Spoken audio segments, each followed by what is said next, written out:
ஆண்டுகள் பல கடந்தாலும் மறக்க முடியா மனிதர்களாய் களமாடி விதையாடியவர்களையும் தீராத வலிகள் சுமந்து கொத்து கொத்தாக கொன்று வைக்கப்பட்ட ஆசை உறவுகளையும் நினைவேந்தி இப்போது பொதுச்சுடர் ஏற்றப்படும்.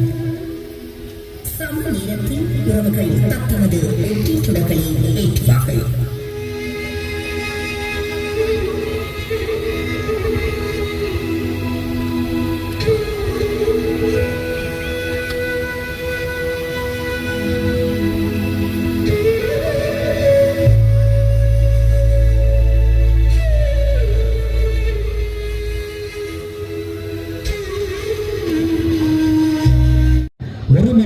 ஸ்ரீலங்கா அரசிற்கு எதிரான போராட்டம் மட்டுமல்ல, ஏகதுருவ பேரரசை கட்டமைக்க முயலும் உலக ஒழுங்கிற்கான போராட்டம் என உணர்ந்த மேற்குலக வெள்ளாதிக்க சக்திகள் ஸ்ரீலங்கா அரசை கருவியாக பயன்படுத்தி தமிழின விடுதலைக்கான ஆயுத போராட்டத்தை 2009 இரும்பு கரம் கொண்டு மௌனிக்கச் செய்தது. தமிழின அழிப்பில் ஸ்ரீலங்கா அரசு பிரதான குற்றவாளியாக அடையாளம் காணப்பட்டிருந்தாலும் ஐக்கிய அமெரிக்கா, ஐக்கிய ராச்சியம் போன்ற நாடுகள் தமிழின அழிப்பு குற்றப்பொறுப்பில் உடந்தையர்களாக அடையாளம் காணப்பட்டனர். பேரன்பிற்கும் பெருமதிப்புக்கும் உரிய ஈழத்தமிழ் உறவுகளே, தற்போது அதிகாரத்தில் உள்ள அரசாங்கம் தமிழ் இனத்தின் நிலமீட்பை மையப்படுத்திய விடுதலை போராட்டத்தை இனவாதமாக சித்தரிக்க முயற்சிக்கின்றது. இனவாதமாக சித்தரிப்பதன் மூலம் அதை உள்ளூர் பிரச்சனையாக சோடித்து ஈழத்தமிழர்களின் தேசத்திற்கான அரசியல் வேணவாவையும் அரசியல் அறக்கோரிக்கைகளையும் இல்லாதொழித்து ஸ்ரீலங்காவை சிங்கள பௌத்த ஏக அடையாளத்துடன் கட்டமைக்க முனைவது இத்தீவின் பல்லினத்தன்மையை சாகடிப்பதாகும். தற்போதைய அரசாங்கம் சிங்கள பௌத்த பெருந்தேசியவாத விழுமியங்களை நிலைநிறுத்தி ஸ்ரீலங்காவை ஏக அரசியல் மத பண்பாட்டு நாடாக கட்டியமைப்பதன் மூலம் சிங்கள பௌத்த மக்களுக்கு விசுவாசியாக காண்பிப்பதோடு ஏகதுருவ பேரரசை கட்டமைக்க முயலும் உலக ஒழுங்கின் வல்லாதிக்கத்திற்கும் நம்பிக்கைக்கு பாத்திரமானதாக தோன்ற முயற்சிக்கின்றது. தமிழ் தேசம் வரலாற்று பட்டறிவுக்கூடாக பயணித்தது என்பதை அண்மைய அரசியல் தெளிவுள்ள முடிவுகள் எடுத்து காட்டுகின்றன. தமிழின அழிப்பு மறுப்பை தற்போதைய அரசாங்கமும் தனது அரசியல் நாடகத்தின் மூலம் தக்க வைத்துக் கொண்டுள்ளது. இன அழிப்பின் மறுப்பே இன அழிப்பின் இறுதியாகுமாகும் என்ற வரிகள் தற்போது ஆட்சிக்கரையில் உள்ளவர்களுக்கும் பொருந்தும் என்பதையும் பதிவிட்டே ஆக வேண்டும். தமிழின அழிப்பை நினைவு கூறுவதற்கான நினைவு சின்னங்களை கட்டமைக்க தாயகத்தில் மட்டுமல்ல, புலம்பெயர் தேசத்திலும் தடையை அமுல்படுத்தி வருகின்றது. தமிழின அழிப்பு பொறுப்பு கூறலிலும் அதற்கான நீதி பொறிமுறையிலும் ஒரு அரசாங்கம் தட்டி கழிக்கும் போக்கு கையாண்டு வருவது பட்டவர்த்தனமாக தெரிகிறது. ஸ்ரீலங்காவின் உள்ளூர் விசாரணை பொறிமுறையில் நம்பகத்தன்மை இழந்த ஒட்டுமொத்த தமிழினம் 2009 இருந்து சர்வதேச விசாரணை பொறிமுறையை கோரி வருகின்றது. தமிழின அழிப்புக்கு நீதி வேண்டிய சர்வதேச விசாரணை பொறிமுறையின் அவசியத்தை வலியுறுத்துவதற்கான போராட்டங்கள் இணைத்திறனாக முன்னெடுக்கப்பட வேண்டிய காலத்திற்குள் தமிழ் இனம் வலிந்து தள்ளப்பட்டுள்ளது. தமிழின அழிப்பு குற்றத்தை மலினப்படுத்துகின்ற செயல்முறையில் ஈடுபடும் தமிழ் அரசியல் கட்சிகளின் நடவடிக்கைகளும் கண்டனத்துக்குரியவை மட்டுமல்ல, அவை தமிழின விடுதலை போராட்டத்தின் திசையை மாற்றுவதோடு ஸ்ரீலங்கா அரசுக்கும் உலக வல்லாதிக்க சக்திகளுக்கும் விலை போனதாக வரலாறு நினைவுகோளும். தற்போது ஆட்சி அமைத்த அனுர அரசாங்கம் தமிழினத்தின் கூட்டு அரசியல் வீணவாவை புறங்கல்லி தருவதோடு அல்லாமல் தமிழ் தேசியத்தின் விழுமியங்கள் மீதான நம்பிக்கையை உடைத்து வருகின்றது. அதை ஒரு போர் முறையாக முன்னெடுக்கின்றது. தமிழ் தேசியத்தின் நம்பிக்கை விழுமியங்களை தற்போதைய உலக ஒழுங்குக்கு பொருத்தப்பாடற்றதாக கட்டமைத்து தமிழினத்தின் கூட்டு அரசியல் நம்பிக்கை மீதான உளவியல் போரை கட்டமைத்துள்ளதை அவதானிக்க முடிகின்றது. தமிழ் தேசியத்தின் நம்பிக்கை மீது தொடுக்கப்படும் போர் ஈழத்தமிழினம் முழுவத்தாலில் சந்தித்ததை விட மிக கொடூரமான போர். இது தமிழினத்தின் கூட்டு இருப்பினதும் அதனது அடிப்படை பண்புகள் மீதும் தொடுக்கப்படும் போர். தற்போது எமக்கு முன் உள்ள வரலாற்று தெரிவு தமிழ் தேசியத்தின் மீதான நம்பிக்கையை உறுதிப்படுத்தி அக்குடையின் கீழ் நம்பிக்கை வேறுபாடுடன் அல்ல, யுக்தி வேறுபாடுடன் ஒன்று கூடுவது. இது எம் இனத்திற்கு வரலாறு தரும் உறுதி தேர்வாகவும் நோக்க வேண்டியிருக்கும். இவ்வரலாற்று கடமையிலிருந்து தவறுவதை வரலாறு ஒருபோதும் மன்னிக்காது. வரலாறு கொடுக்கும் உறுதி சந்தர்ப்பத்தை நமது தமிழ் தேசியத்தின் கீழ் ஒன்று கூடி தமிழ் இன அழிவிற்கான நீதி கோரி அதற்கான பெரும் வழி வரைபடத்தை உருவாக்கி எமக்காகவும் எம் தேசத்திற்காகவும் தேச இன விடுதலைக்காகவும் இறந்து போன நம் மறவர்களையும் இரத்த சொந்தங்களையும் நினைவு கூறுவதோடு அல்லாமல் அவர்களது கனவு நனவாக இந்த ரத்தம் தோன்ற மண்ணிலிருந்து உறுதி கொள்ளுவோம். பேரன்புக்கும் பெருமதிப்புக்கும் உரிய ஈழத்தமிழ் உறவுகளே, முள்ளிவாய்க்கால் ஈழத்தமிழின எழுச்சியின் அடையாளம். தமிழின அழிப்பை முள்ளிவாய்க்கால் திடலில் நினைவு கூறுவது மீண்டும் நம் இனம் எழுத்து இனத்தினுடைய எழுச்சியை சுட்டிருக்கின்றது.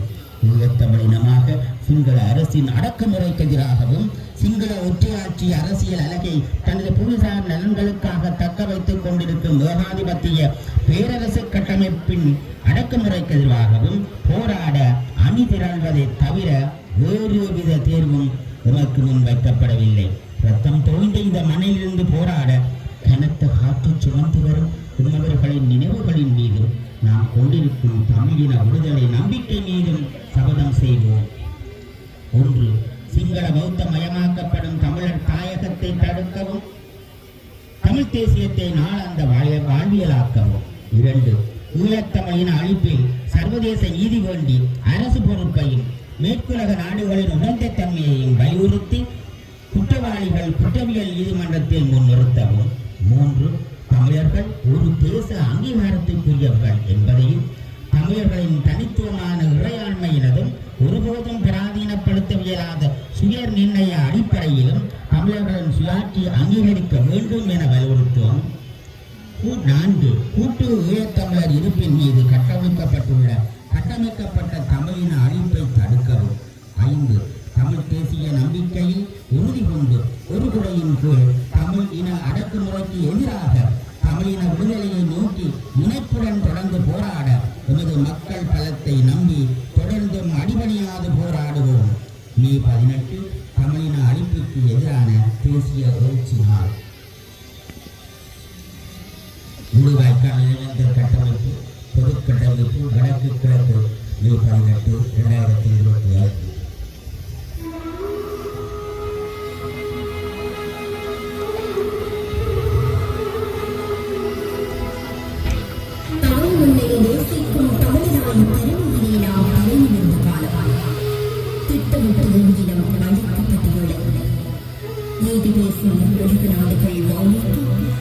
முள்ளிவாய்க்கால் தமிழின படுகொலையின் 16ஆம் ஆண்டு நினைவேந்தல் முள்ளிவாய்க்கால் நினைவு முற்றத்தில் உடற்பெழுச்சியுடன் நேற்று இடம்பெற்றது. முள்ளிவாய்க்கால் தமிழின படுகொலையின் 16ஆம் ஆண்டு நினைவேந்தல் தமிழர்கள் பரந்து வாழும் இந்த பூமி பந்தின் எல்லா திசைகளிலும் பேரெழுச்சியுடன் நினைவு கூறப்பட்டமை குறிப்பிடத்தக்கது.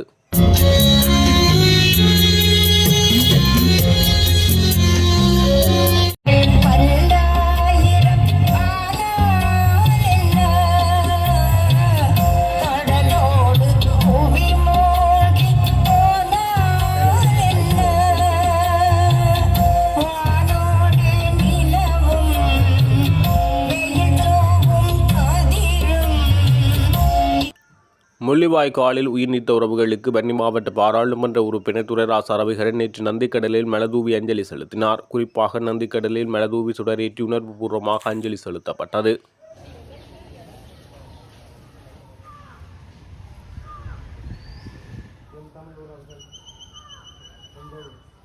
பச்சை படுகொலை செய்யப்பட்டு இன்றுடன் 16 ஆண்டுகள் கடக்கின்றன.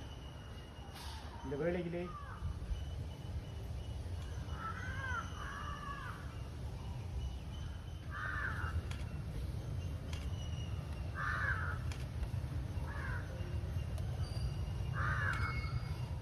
உலகின் நியாயமான வரைவிலக்கணங்களுக்கு அப்பால் மிக கொடுமையான ஒரு போர் ஒன்றை திட்டமிட்ட ரீதியிலே ஸ்ரீலங்கா அரசாங்கம் கட்டவிழ்த்து விட்டது. உண்மையில் அந்த வீரம் சரிந்த நியாயமான போராட்டத்தை ஒடுக்குவதற்காக, அழித்தொழிப்பதற்காக ஒரு ஆயுதமாகவே இனப்படுகொலையை ஸ்ரீலங்கா அரசாங்கம் மேற்கொண்டது. மக்கள், சாதாரண பொதுமக்கள் கூடுகின்ற இடங்கள் என்று தெரிந்தும், வைத்தியசாலைகள் என்று தெரிந்தும், பாடசாலைகள் என்று தெரிந்தும், அறிவிக்கப்பட்ட யுத்த தவிர்ப்பு பிரதேசங்கள் என்று தெரிந்தும் எல்லாவற்றையும் அறிந்து கொண்டு மிக திட்டமிடப்பட்ட முறையிலே மேற்கொள்ளப்பட்ட இனப்படுகொலையின் துயரத்தை தான் நாங்கள் இன்றைக்கு சுமந்து நிற்கின்றோம். இந்த திட்டமிட்ட இனப்படுகொலை என்பது உலகின் போரியல் நிகழ்வுகளுக்கு அப்பாலே, உலகிலே நடைபெறக்கூடிய யுத்த தர்மங்களுக்கு அப்பாலே மிக கேவலமான முறையிலே ஒரு நாட்டில் வாழக்கூடிய ஒரு இனத்தைச் சேர்ந்த மக்களையே கருவறுப்பதாக இந்த படுகொலை நிகழ்த்தப்பட்டிருக்கிறது. ஒரு முள்ளிவாய்க்கால் இனப்படுகொலை என்பது எங்களுடைய விடுதலை போராட்டத்தை நிறுத்துவதற்காக, விடுதலை போராட்டத்தை அந்த இடத்திலிருந்து அழித்தொழிப்பதற்காக மேற்கொள்ளப்பட்ட திட்டமிட்ட அணுகுமுறை. இந்த திட்டமிட்ட அணுகுமுறை முள்ளிவாய்க்காலிலே முடிவுக்கு கொண்டு வரப்பட்டாலும் அது இன்றைக்கும் பல்வேறு வடிவங்களிலே தொடரத்தான் செய்கிறது. இந்த திட்டமிட்ட இனப்படுகொலை என்பது வெறுமனே போர் ஆயுதங்களால் மாத்திரமே மேற்கொள்ளப்படுவதாக மாத்திரமில்லாமல் இன்றைக்கும் எங்களுடைய நிலம், தாயகம் அபகரிக்கப்பட்டு கொண்டிருக்கிறது. போரின் இறுதிக்கட்டத்திலே சரணடைந்த, போரின் இறுதிக்கட்டத்திலே வலிந்து காணாமலாக்கப்பட்ட எங்களுடைய உறவுகளுக்கான நீதி இன்னமும் கிடைக்கப்பெறவில்லை. எங்களுடைய தாயகத்தின் நிலப்பகுதி துண்டாடப்பட்டு கொண்டே வருகிறது. எங்களுடைய மக்களுடைய அடிப்படை உரிமைகள், அரசியல் உரிமைகள் எதுவும் பேசப்படாத ஒரு நிலை தொடரத்தான் செய்கிறது. இவை யாவுமே நிகழ்த்தப்பட்டிருக்கக்கூடிய இனப்படுகொலையின் தொடர்ச்சிகளே. இந்த இனப்படுகொலையின் தொடர்ச்சி என்பது எங்களுடைய போராட்டம் ஆரம்பமான காலப்பகுதியில் இருந்து தொடர்ச்சியாக மேற்கொள்ளப்பட்டே வந்திருக்கிறது. இன்றைக்கு நாங்கள் பார்ப்போமானால் நூற்றுக்கணக்கான இடங்களிலே, நூற்றுக்கணக்கான மக்கள் மையங்களிலே நிகழ்த்தப்பட்டிருக்கக்கூடிய அந்த இனப்படுகொலையினுடைய சுவடுகள் தான் முள்ளிவாய்க்காலிலே இறுதி கணங்களிலே நடைபெற்று முடிந்திருக்கின்றன. இந்த இனப்படுகொலையை நாங்கள் நினைவு கூறுவதன் மூலமாக எங்களுடைய குரலை உலகின்கண் நாங்கள் உயர்த்தி சொல்வதன் மூலமாகவும், நாங்கள் மாண்டு போன இனமல்ல அல்லது நாங்கள் தோல்வியுற்ற இனமல்ல என்பதையும் நாங்கள் எடுத்துக்காட்ட வேண்டியிருக்கிறது. இந்த துயரத்தை நாங்கள் சுமந்து கொண்டிருந்தாலும் இந்த துயரத்தின் வழியாக எங்களுடைய விடுதலை போராட்டம், எங்களுக்கான சுயாதீனமான, சுதந்திரமான, சுயநிர்ணய உரிமையை நோக்கிய போராட்டம் ஏதோ ஒரு வழியில் தொடரத்தான் செய்கிறது.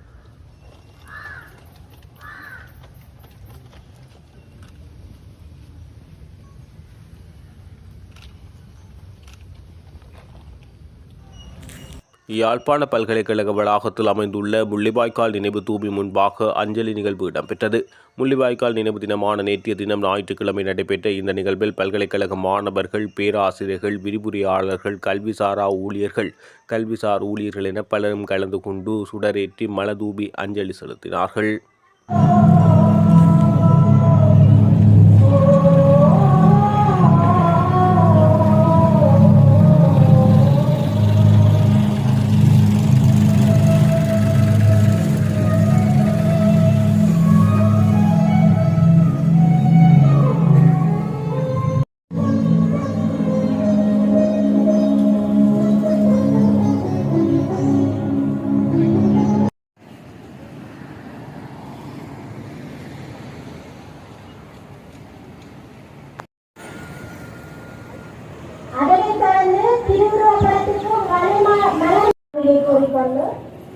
அடுத்த நிகழ்வாக உமது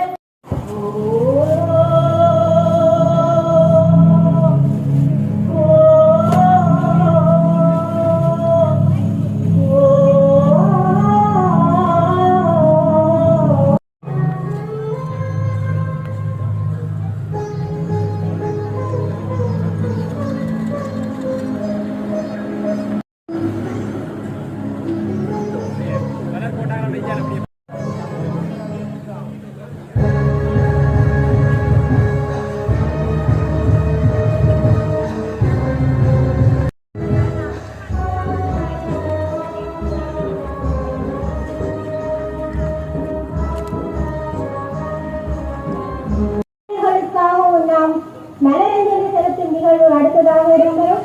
அதனை தமிழ் தேசிய இளைஞர் பேரவையின் சிரேஷ்ட உறுப்பினர் திரு சிவபாலன் அவர்களை ஆரம்பித்து வைக்குமாறு அன்புரிமையுடன்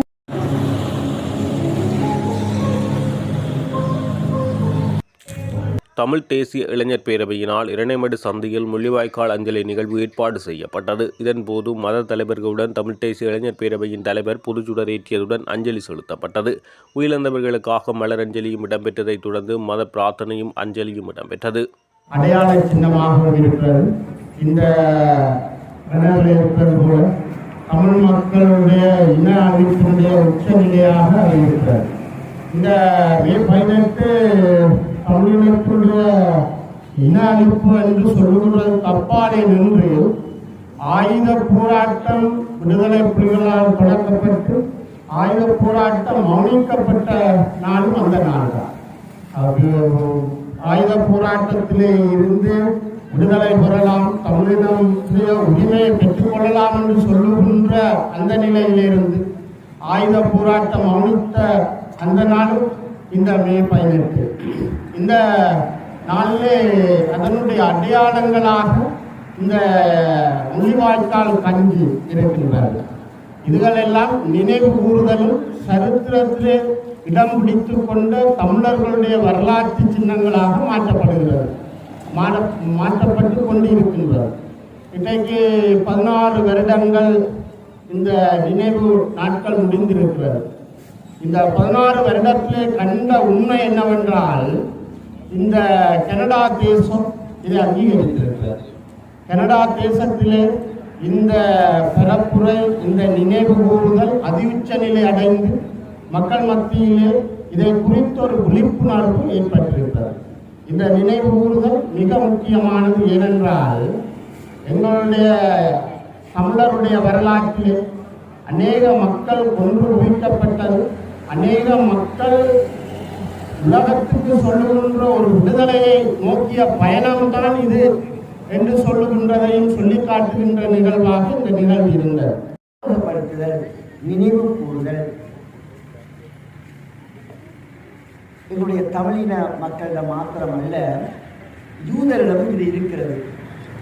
எகிப்து தேசத்திலே யூதர்கள் பட்ட பாடுகள், இன்னல்கள், இன அழிப்புகள், இவை எல்லாவற்றையும் அவர்கள் நினைவு கூறுவார்கள் பஸ்கா பண்டிகை கூடாக. முதலாவது அவர்கள் புளிப்பில்லாத அப்ப பண்டிகையை சாப்பிடுவார்கள். இரண்டாவதாக கசப்பான கீரையை சாப்பிடுவார்கள். அப்பொழுது இந்த பிள்ளைகள் கேட்பார்கள், அப்பா அம்மா, இந்த கசப்பான கீரை எதற்கு, இந்த புளிப்பில்லாத அப்பம் என்னத்திற்கு என்று கேட்கின்ற பொழுது அந்த அப்பா அம்மா குருவானவர்கள், அந்த சமூகத்திலே உயர்ந்தவர்கள் இந்த பிள்ளைகளுக்கு கற்பிப்பார்கள், ஞாபகப்படுத்துவார்கள். என்னவென்றால், நாங்கள் எகிப்து தேசத்திலே எங்களுடைய இனம் எகிப்தியர்களாலே அழிக்கப்பட்ட அந்த வரலாற்றை நினைவு கூறுகின்ற செயற்பாடு என்று அவர்கள் பிள்ளைகளுக்கு கற்பிப்பார்கள். இந்த நாளிலும் நாங்கள் ஒருவேளை பிள்ளைகளை சின்ன பிள்ளைகள் மறந்திருப்பார்கள். முள்ளிவாய்க்காலே என்னென்ன காரியம் நடைபெற்றது, எப்படியெல்லாம் தமிழின மக்கள் ஒடுக்கப்பட்டார்கள், அழிக்கப்பட்டார்கள், ஒன்று பிரித்தார்கள் என்பதை ஒருவேளை பிள்ளைகள் மறந்திருப்பார்கள். அவை எல்லாவற்றையும் இவையெல்லாம் வரலாறு. இந்த வரலாறு ஒருபோதும் மறந்துவிடக்கூடாது. அப்படி மறக்காமல் இருப்பதற்கு எங்களுடைய இனம் எப்படியெல்லாம் அழிக்கப்பட்டது, எப்படியெல்லாம் இந்த இனம் ஒடுக்கப்பட்டது என்பதை கற்றுக் கொடுக்க வேண்டும். இந்த நாளை நாங்கள் இந்த மக்கள் சரி ஊடகத்தில் தங்களுடைய உயிரை அர்ப்பணித்து இந்த நாட்டுக்காக தங்களுடைய உயிரை துச்சமனம் அளித்து இந்த மண்ணோடு மண்ணாக கலந்த அந்த உயிர்களுக்கெல்லாம் இறைவன் ஆத்மசாந்தி அடைந்து அந்த உயிர்களெல்லாம். தமிழர் தாயக காணாமல் ஆக்கப்பட்ட உறவுகளின் சங்கத்தினரால் முள்ளிவாய்க்கால் உயிர் நீத்தவர்களுக்கான 16ஆம் ஆண்டு அஞ்சலி நிகழ்வு வவுனியாவில் நேற்று இடம்பெற்றது. அவர்கள் போராட்டம் மேற்கொள்ளும் வவுனியா வீரிய அபிவிருத்தி திணைக்களத்துக்கு முன்பாக உள்ள கொட்டகையில் குறித்த அஞ்சலி நிகழ்வு இடம்பெற்றது. இதன்போது உயிரிழந்த உறவுகளுக்காக அகவணக்கம் செலுத்தப்பட்டு ஒளிதீபம் ஏற்றி மலரஞ்சலி செய்யப்பட்டது.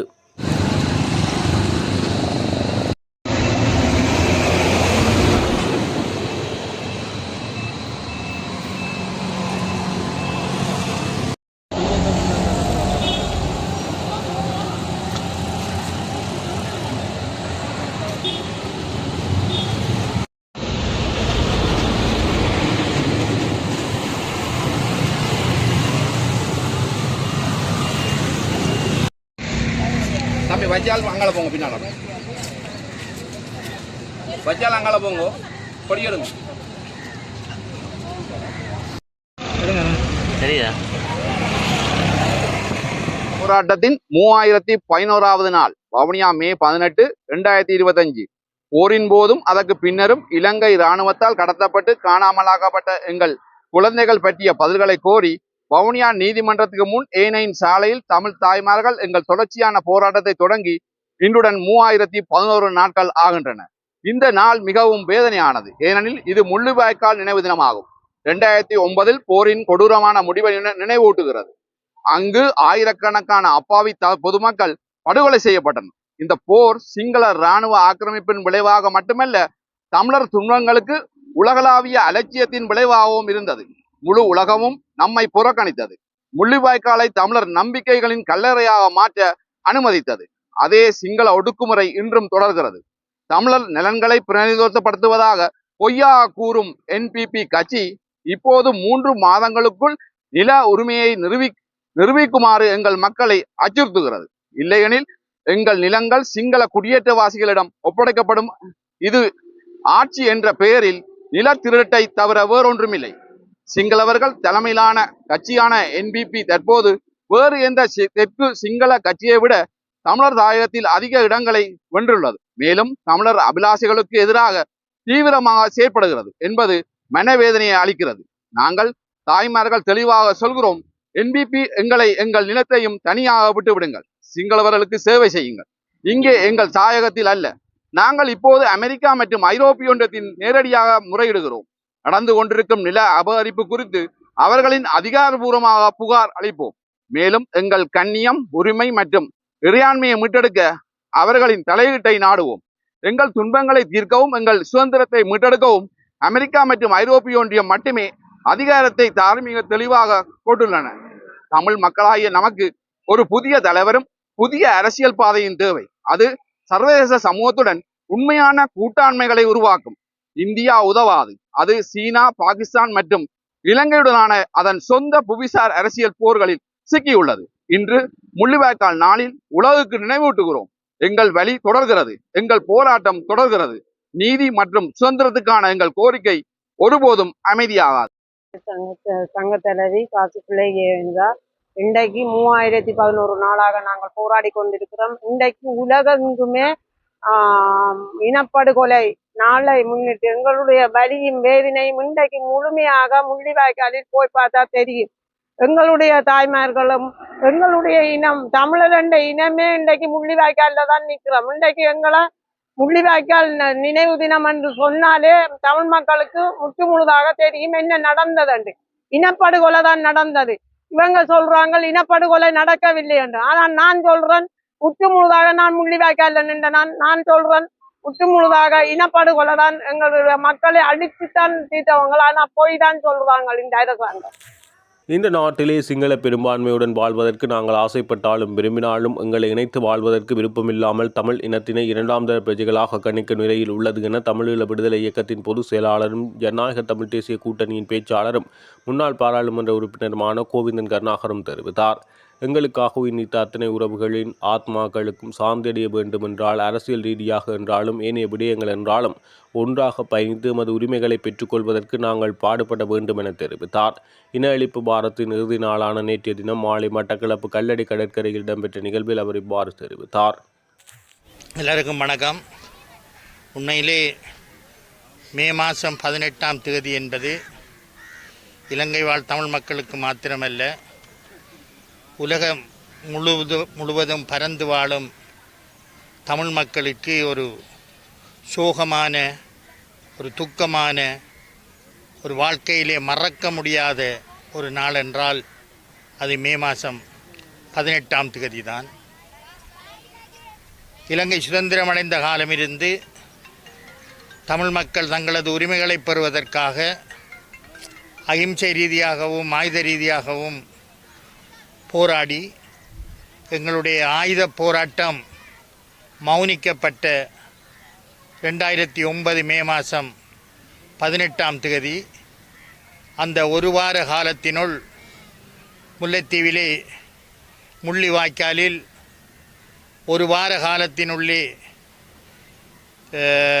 முன்னாள் மன்னார் ஆயர் ராஜப்பு ஜோசப் அவர்களது கணிப்பீட்டின்படி 1,40,40,000 தமிழ் மக்களது உயிர்களை காவு கொண்ட அந்த முள்ளிவாய்க்கால் வாரத்தின் இறுதி நாள்தான் மே மாதம் 18ஆம் தேதி. இலங்கையிலே தமிழ் மக்கள் இலங்கை சுதந்திரமடைந்த காலமிருந்து 2ஆம் தர பிரஜைகளாக நடத்தப்பட்டு வந்ததன் நிமித்தம் எங்களது உரிமைகளை பெறுவதற்காக நாங்கள் ஆயுத போராட்டத்திற்குள் வலிந்து தள்ளப்பட வேண்டிய ஒரு கட்டாயத்துக்குள் உள்ளாக்கப்பட்டோம். அந்த வகையில்தான் எங்களுடைய இனம் எங்களது உரிமைகளை பெறுவதற்காக நீண்ட காலமாக அகிம்சை ஆயுத ரீதியாக போராடி கொண்டு வந்தோம். இலங்கையிலே மாறி மாறி ஆண்டு வந்த அரசுகள் தமிழ் மக்களும் இந்த நாட்டின் குடிமக்கள், உண்மையிலே தமிழ் மக்கள்தான் இந்த நாட்டின் பூர்வீக குடிகள் என்கின்ற எண்ணத்தை மாற்றி இது ஒரு சிங்கள தேசம், இது ஒரு பௌத்த நாடு, பௌத்தர்களுக்குத்தான் முன்னுரிமை என்கின்ற ரீதியிலே மாறி மாறி இந்த நாட்டை ஆண்ட அரசுகள் எங்களை நடத்தி கொண்டு வந்தார்கள். அந்த வகையில்தான் இந்த நாட்டிலே வடகிழக்கிலே ஒரு பக்கம் போராட்டம் எங்களது உரிமைகளை பெறுவதற்காக நடந்து கொண்டிருந்தாலும், தெற்கிலே 71ஆம் ஆண்டு காலகட்டங்களிலும் 88, 89ஆம் ஆண்டு காலகட்டங்களில் ஜனதா விமுக்தி பெரமுன ஜேவிபி என்கின்ற ஒரு அரசியல் இயக்கம் ஆட்சியை கவிழ்ப்பதற்காக 2 தடவைகள் போராடியிருந்தார்கள். அவர்கள் போராடிய காலத்தில் கூட தங்களது தோழர்களையும் தங்களது ஆதரவாளர்களையும் 60,000க்கு மேற்பட்டவர்களை இழந்ததாக கருத்து கணிப்புகள் கூறுகின்றது. இன்று இந்த நாட்டில் ஒரு அரசியல் மாற்றம் ஏற்பட்டிருக்கின்றது. ஆயுத ரீதியாக ஒரு கிளர்ச்சியை ஏற்படுத்தி இந்த நாட்டின் ஆட்சியை பிடிப்பதற்கு போராடிய அந்த ஆயுத இயக்கம் இன்று இந்த நாட்டிலே ஆட்சியை பிடித்திருக்கின்றார்கள், ஜனாதிபதியாக இருக்கின்றார்கள். 3/2 பெரும்பான்மையை கொண்ட பாராளுமன்றத்தை அவர்கள் தங்களுடைய கைகளிலே வைத்திருக்கின்றார்கள். அவர்கள் போராடிய காலத்திலே அவர்கள் தங்களது தோழர்களை இழந்தவர்கள். இந்த அரசாங்கம் அந்த நாளிலே இந்த நாட்டை ஆண்ட அரசாங்கம் தங்களது உறுப்பினர்களை ஆதரவாளர்களை பட்டலங்க என்கின்ற வதை முகாமிலே சித்திரை வதை செய்து பல பேரை கொன்றொழித்ததாக இன்று ஒரு ஆணைக்குழுவினூடாக ஒரு அறிக்கையை பாராளுமன்றத்திலே கூட சமர்ப்பித்து அதற்கான நடவடிக்கைகளை எடுப்பதற்கு முன்னிற்கின்றார்கள். ஆனால் வடக்கு கிழக்கிலே 30 வருடங்களுக்கு மேலாக தமிழ் மக்கள் பல்லாயிரக்கணக்கான லட்சக்கணக்கான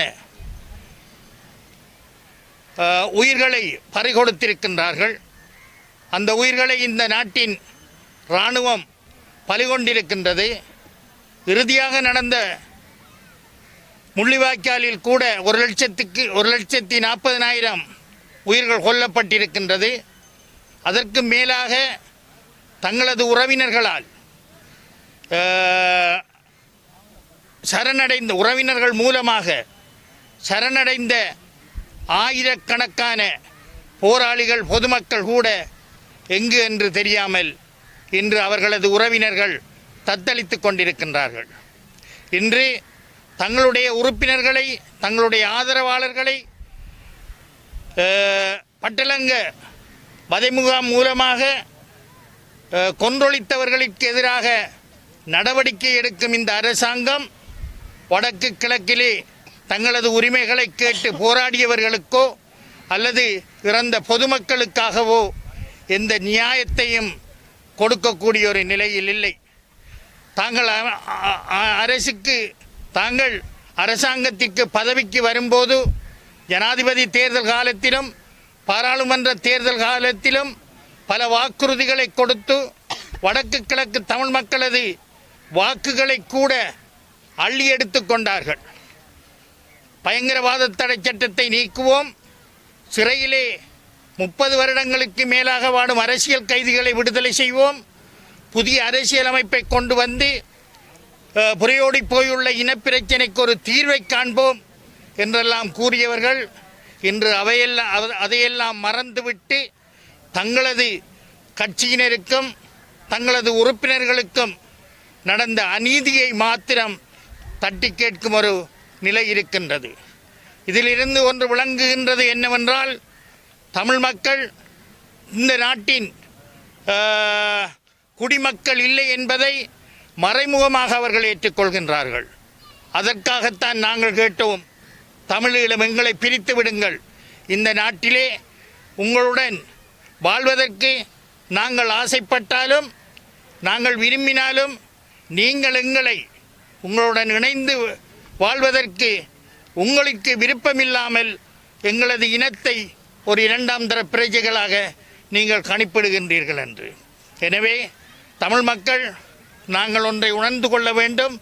நாங்கள் ஒன்றாக ஒற்றுமையாக பயணித்து எங்களுடைய கடந்த காலங்களிலே எங்களுக்காக இப்படி உயர்நீத்த அத்தனை உறவுகளுக்காகவும் அத்தனை உறவுகளினுடைய ஆத்மாக்கள் சாந்தியடைய வேண்டுமென்றால் நாங்கள் ஒன்றாக பயணித்து, அது அரசியல் ரீதியாக இருந்தாலும் சரி, ஏனைய விடயங்களாக இருந்தாலும் சரி, தமிழ் மக்கள் ஒன்றாக பயணித்து எங்களுடைய உரிமைகளை பெற்றுக்கொள்வதற்கு நாங்கள் பாடுபட வேண்டும். எந்த அரசாக இருந்தாலும் சிங்கள அரசு தங்களுடைய குணத்தை, தாங்கள் பௌத்தர்கள் சிங்களவர்கள் என்பதை அவர்கள் எக்காலத்திலும் மறக்க மாட்டார்கள். தமிழர்களை இரண்டாம் தர பிரஜைகளாகத்தான் அவர்கள் பார்ப்பார்கள் என்பதை நாங்கள் உணர்ந்து ஒன்றாக சேர்ந்து இணைந்து நாங்கள் எந்த வகையிலும் எல்லா வகையிலும் பயணிக்க வேண்டும் என்று நாங்கள் கேட்டுக்கொள்கின்றோம். நன்றி.